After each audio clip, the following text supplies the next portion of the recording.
Vamos a intentar viajar en el tiempo, usar mi pobre imaginación y resumir las grandes cantidades de libros y palabras que se escribieron en antropología.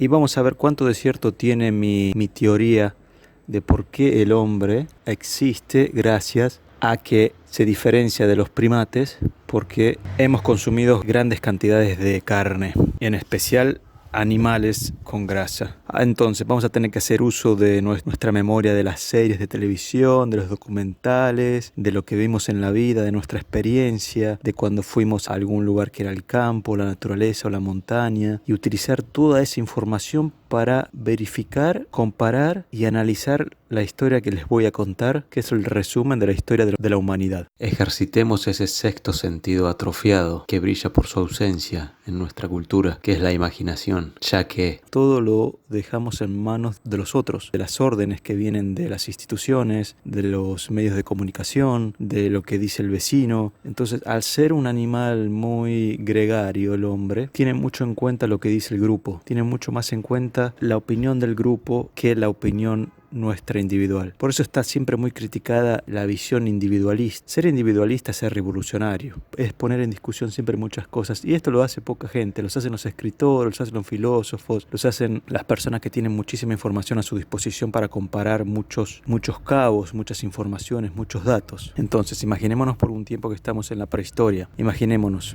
El primate tiene 30 millones de años. A partir del hombre, el Homo sapiens nuestro existe desde hace 200.000 años. Pero la raíz, el árbol genealógico del cual deriva el Homo sapiens, empezó hace unos 2 millones de años, más o menos. Y es a partir de ese momento en el cual se empieza a ver que el cerebro de los primates se expandió mucho. Pasó de unos 500 a 600 gramos a 1,5 kilos. Hoy nuestro cerebro pesa en promedio 1,2 kilos. Se ha reducido. Y se ha reducido por otras de las teorías porque hemos iniciado a consumir grandes cantidades de cereales o plantas desde hace unos 10.000 años. Bueno, a partir de hace 2 millones de años, cuando hay datos de que el hombre empezó a ser carnívoro, y es una de las teorías, yo voy a tratar de demostrar de que esta teoría tiene razón para mí. Tiene razón porque uno distendido en la cama o en algún lado mirando el cielo, yendo a la naturaleza, quedándose solo en un bosque por algunos días, yendo de camping, uno ahí va a tener la revelación de qué es lo que el hombre más desea en el caso de que se encuentre pasando hambre. Como bien se sabe, ahora hay mucha comida a disposición. Uno hace 50 metros y tiene un supermercado y puede comprar lo que quiera, pero antiguamente no era así. No quiero que estén de acuerdo en todo lo que voy a decir, pero imaginémonos por un momento que nos encontramos en la prehistoria hace 2 o 3 millones de años. El hombre empieza a tener un poco más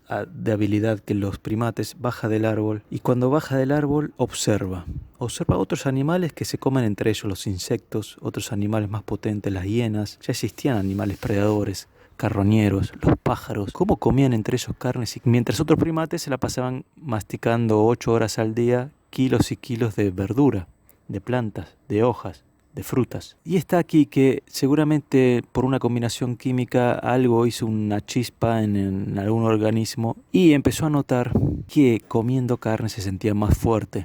Imaginémonos también otra cosa. Cuando uno pasaba hambre, digamos que el modo de vivir en tribu está también relacionado quizás con el modo de una evolución en la inteligencia. No existían todavía las casas, no existían todavía los grupos bien creados, bien compactos. Entonces, había momentos en que quizás uno tenía que ir por su cuenta a salvarse solo. Se está muriendo de hambre, tiene mucho hambre, empezó a comer plantas, muchas de las plantas eran tóxicas, se sentía mal, perdía fuerza. ¿Qué hizo? Empezó a comer carne, porque si los animales, observando a los animales que comían carne, porque para hacer esa conexión entre un punto y el otro, eso es lo que lo convirtió en hombre, lo diferenció del primate, porque el primate no se dio cuenta. Si bien los primates comían carne, no en grandes cantidades, pero no tenían algún sentido, algún instinto en el cual les informaba de que esa era la mejor vía para ser más fuertes o para pasar menos hambre. ¿Qué pasó entonces? Tuvimos que dejar a nuestra manada e irnos solos a buscar la comida. Cuando ya nos sentimos más débiles, seguramente al ver un animal lo queríamos comerse. Y si no encontramos un animal grasoso, ¿quién no ha sentido alguna vez de que necesita algo bien saciante? Imagínense una persona que está solo en una selva con animales que te quieren comer, y si no te moves, si no corres, si no usas los miembros, no vas a sobrevivir. Imagínense en esa situación. ¿Cuánto esfuerzo haría por mantener activos esos miembros?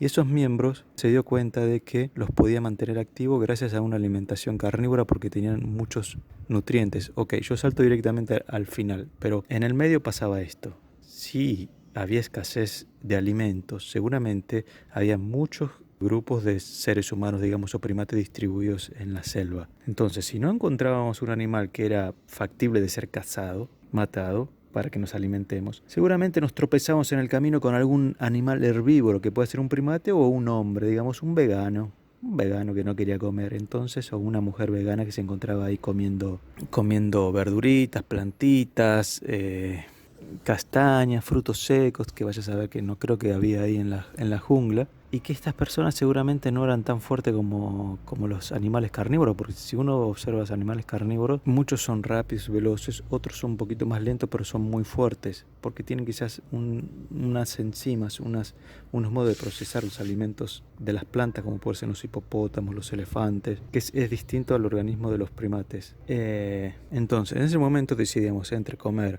o un hipopótamo o en ese ser humano o primate o Homo sapiens que veíamos ahí que estaba recolectando plantas. Seguramente, como sabemos ahora, las personas que comen plantas tienen un porcentaje de testosterona, digamos, lo que nos da la fuerza, testosterona mucho inferior a las personas que son carnívoras. Entonces, ¿quién iba a ganar en una batalla cuerpo a cuerpo entre una persona vegetariana y una persona carnívora? Eso lo podemos observar tranquilamente hoy. Pongamos una persona, si es que es posible, que sea herbívora por 30 años, antes de los suplementos, porque como sabemos ahora la industria de suplementos es relativamente moderna.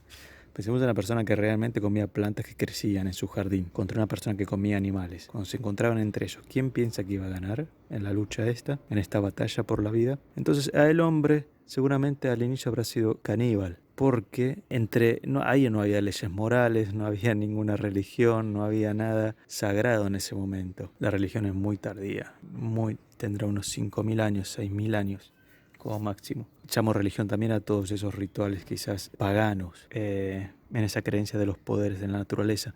Seguramente la religión que tenía el hombre en sus inicios era una religión instintiva. Imagínense la capacidad que tendrían esos seres en reconocer qué alimento es nocivo y cuál no, cuál planta. Esa memoria, esa sensibilidad a los ruidos es mucho más fuerte que la nuestra, seguramente que la hemos perdido. Entonces, el hombre para sobrevivir o encontraba un animal que era más débil, o se las ingeniaba para cazarlos, o vencía por la fuerza, pero tenía que saber utilizar la fuerza no con los más grandes. Con los más grandes seguramente iban en grupo, o también, como se sabe, el hombre era carroñero. El hombre tiene el ácido gástrico similar y tan potente como el de los animales carroñeros, como las aves, la hiena. No existe en la naturaleza un pH tan ácido, 1.5, 1.2, como el del hombre. Algunos animales, como los aves rapaces, tienen hasta un punto de acidez, y eso es lo máximo que existe en la naturaleza, cuando los animales herbívoros tienen entre 2 y 3 de acidez estomacal. Eso también demuestra de que el hombre en sus orígenes puede haber sido un hombre carroñero, porque los restos que dejaban los otros animales que eran más potentes que ellos y más rápidos, como los leones, los felinos o las hienas, el hombre comía sus restos. Y esa es mi historia de la humanidad, y así llegamos hasta nuestros días, en cuanto consumió bastante cantidad de animales, bastantes órganos densos en nutrientes. La combinación química que se fue realizando durante generaciones en el DNA hizo que el hombre se evolucionara mucho más inteligente y mucho más capaz de crear una cultura. Y así también se demuestra también el exterminio y la desaparición de grandes mamíferos. El hombre al inicio tendía a alimentarse con animales mucho más grasosos. Eso es lo que demuestra la antropología. Y eso es lo que demostraríamos nosotros cuando tenemos hambre. Un ratón, seguramente, un roedor, no nos alimenta porque no nos daba energía, nos daba proteína. En la naturaleza sabemos que la energía no las da los derivados de los cereales o azúcares que producen glucosa en el cuerpo, o las grasas. Las grasas son mucho más estables y mucho más duraderas y eficientes para ser quemadas por el organismo que la glucosa. Entonces el hombre, sí o sí, con ese sexto sentido, buscaba animales mucho más grasosos, porque con la grasa uno podía sobrevivir mucho más tiempo. Vayamos a investigar cómo viven los animales cuando llega el verano, que consumen muchos carbohidratos para acumular grasa y poder pasar el invierno. Esa es una de las teorías. Por eso el hombre buscaba y tenía una atracción hormonal, un sexto sentido hacia los animales grasosos. Por eso los animales grasosos, los de grande corporatura, fueron los primeros que se extinguieron. A partir de los mamuts, a partir de muchos elefantes, muchos animales grasosos que se redujeron. Porque el hombre buscaba más que nada quizás una combinación entre proteína y grasa, que era lo que le permitía vivir por mucho más tiempo. Además, sabemos que un animal podía permitir vivir por mucho, hasta por meses, porque como sabemos, también hoy en día se come carne fermentada. El hombre era carroñero, la carne no se pone tan mal tan rápido. También había muchos modos de conservación, como por ejemplo los huesos, la médula de los huesos, que se rompía muy fácilmente cuando se secaban. Es una fuente muy densa de minerales y grasa esencial para poder continuar quizás en la búsqueda de un alimento superior. Como sabemos también, el hombre, quizás con su inteligencia, gracias al manejo de los instrumentos, fue uno de los pocos o primeros que pudo acceder a esa médula gracias a golpearlo o a saber que ahí adentro había algo muy rico. Los huesos podían durar con el tuétano adentro mucho tiempo. Imagínense la cantidad de animales que podría haber en una jungla hace millones de años en comparación a las que hay ahora. Antes seguramente había mucho más peligros, mucho más animales a disposición. Y esa grande cantidad de animales y nutrientes tan densos hizo un salto evolutivo gigante, de pasar de 500 gramos de un cerebro a 1,5 kilos en algunos millones de años. Y nosotros estamos pasando en los últimos 10.000 años a una reducción en el cerebro. Por eso también entra en juego, pongámosle, las teorías de por qué los países asiáticos son más pequeños en cuerpo, porque son culturas que comen muchísimas cereales y sus fuentes son de plantas. Los países que tienen una fuente alimentaria de animales son muchísimo más grandes y más robustos. Hasta aquí, más o menos, 90% lo que quería decir de mi historia de la humanidad, que me parece la más plausible. Aparte de eso de ser carroñero, hay muchas teorías también de que, obviamente, como el hombre podía utilizar instrumentos, romper los cráneos, accedía al cerebro que tenía mucha vitamina C, también mucho colesterol y sobre todo omega 3. También sabiendo de que seguramente comía pescados y moluscos que se quedaban atrapados o crecían en las rocas, en los bordes de los ríos. Las ostras, que también son muy ricas en zinc, que es importante para las hormonas, para la testosterona sobre todo. Digamos, eso también forma parte de la carne en el momento de escasez. Pero los que vivían en la costa, seguramente africana, tenían mucho mayor acceso a los pescados, y esto también eran fuentes muy densas de nutrientes. Y hasta aquí, bueno, como decía, mi teoría sobre la evolución humana.